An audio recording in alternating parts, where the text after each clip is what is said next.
샬롬, 복된 수요일입니다. 오늘은 요한복음 12장 1절로 11절 향유 냄새, 이 제목으로 말씀 나누고자 합니다. 자, 요한복음의 특징이 있거든요.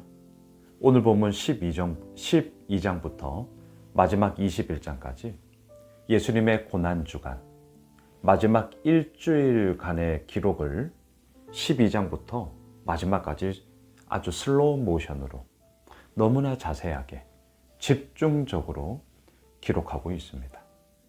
이게 요한복음의 아주 중요한 특징이에요. 뭘 우리에게 말해주는 겁니까? 그만큼 예수님께서 이 땅에 왜 오셨는가? 우리가 지난주 말씀 묵상한 것 가운데 요한복음 10장 10절 기억나세요? 제가 장땡의 말씀 이렇게 말씀드렸는데 10장 10절 도둑이 오는 것은 도둑질하고 죽이려고 하는 것이요, 내가 온 것은 첫째 양으로 생명을 얻게 하고 둘째 더 풍성히 얻게 하려는 것이다. 그렇습니다. 예수님으로 말미암아 우리는 영생, 생명을 얻었고요. 또한 이 땅을 살아가면서 풍성함, 승리의 삶, 이기는 삶을 우리는 살아가게 되는 것이죠. 근데 그렇게 하기 위해서 예수님은 무엇을 하셨느냐? 자신의 모든 것을 다 내어주셨잖아요. 그 마지막 한 주간을 이제 오늘 12장부터 보게 됩니다. 1절을 보세요.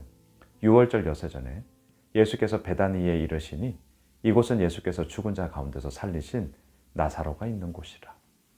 6월절 여세전에, 그러니까 우리로 말하면 이제 토요일, 그리고 내일 본문에 보면 종려 주일, 이제 주일날 예루살렘 입성하는 그 사건으로 이어집니다. 자, 참고로 오늘 본문은 이제 이 토요일 저녁 베다니, 누구의 집? 나사로, 마르다, 마리아, 삼남매의 집에서 마리아가 무엇을 하느냐? 3절 보세요. 마리아는 지극히 비싼 향유, 곧 순전한 나드 한 근을 가져다가 예수의 발에 붓고 자기 머리털로 그의 발을 닦으니 향유 냄새가 집에 가득하더라. 예, 순전한 나드 한 근. 엄청나게 비싼 거거든요. 우리가 뒤에서 보겠지만 가룟 유다가 딱 보고 계산합니다. 300데나리온. 당시 1데나리온이 한 사람의 일당입니다. 그러니까 300일, 쉽게 말하면 1년 연봉의 값을 줘야 살 수 있는 그 너무나도 비싼 향유를 예수님의 발에 붓고 마리아가 자신의 머리털로 예수님의 발을 닦는 사건. 근데 이 사건에 대해서 복음서의 기자들은 좀 달리 봐요. 예를 들면 마가복음은 이 사건이 언제 일어났느냐? 고난주간 가운데 수요일에 누구의 집에서? 베다니 나병 환자였던 시몬의 집에서 이 사건이 이루어졌다. 이렇게 기록하거든요. 또 누가복음은요, 아예 시기가 달라요. 예수님의 사역의 초창기 때에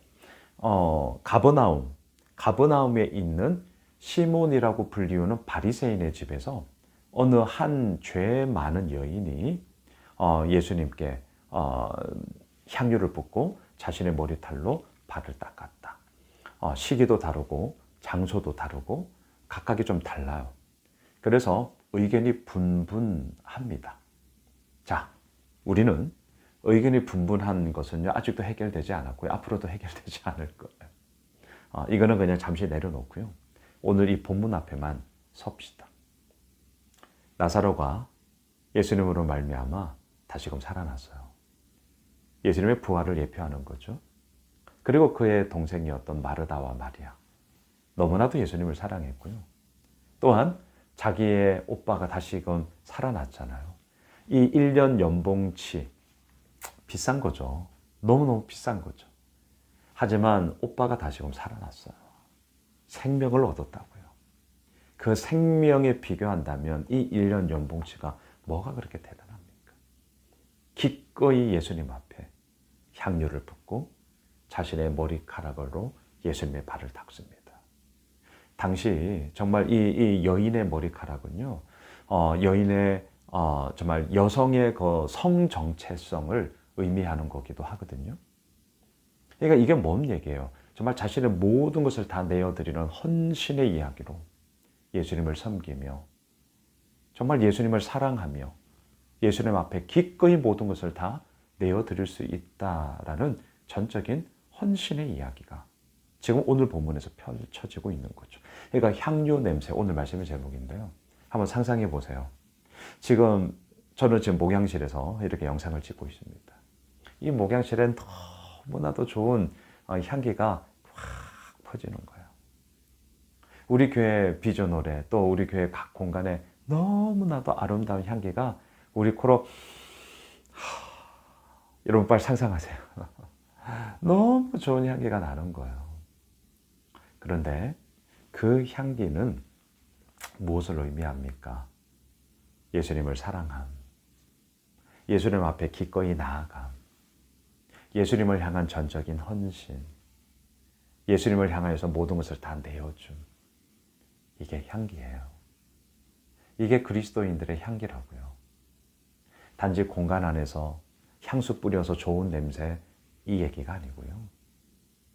우리가 가는 곳마다 만나는 이들 가운데 또 하는 일들 가운데 하나님 앞에서 또한 사람 앞에서도 전적인 헌신, 내어줌, 함께 나눔, 그 가운데서 서로의 사랑과 신뢰의 이야기를 꽃 피움, 이게 뭐냐고요? 향유 냄새. 우리의 삶이 이러해야 할 것입니다. 한편 똑같은 사건이 일어나고 있고 그것을 바라보고 있는데 가룟 유다는 이렇게 얘기를 해요. 4절, 5절로 가보시죠. 제자 중 하나로서 예수를 잡아줄 가룟 유다가 말하되 5절 이 향유를 어찌하여 300데나리온에 팔아 가난한 자들에게 주지 아니하였느냐 하니. 예, 보자마자 300데나리온. 엄청나게 비싼 건데 야, 이거 팔아서 가난한 자들에게 나눠주는 게 더 훨씬 좋은 거 아니야? 이렇게 얘기를 합니다. 이 말에는 낭비, 그건 낭비하는 거 아니야? 마치 이런 뉘앙스가 있죠. 그렇게 낭비할 바에는 가난한 자들에게 주는 게 훨씬 더 유익한 거지. 뭐 그럴싸해요. 하지만 6절을 보세요. 이렇게 말하면 가난한 자들을 생각함이 아니요. 그는 도둑이라 돈깨를 맞고 거기 넣는 것을 훔쳐 가미르라. 너무나 슬프지 않아요?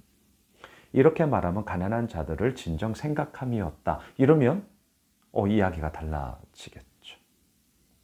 하지만 겉으로 드러나는 명분은 가난한 자들을 위해서 나눠주는 게 훨씬 더 나은 거지 라고 말은 하지만 정작 가룟 유다의 꿍꿍이에는 뭐가 있어요?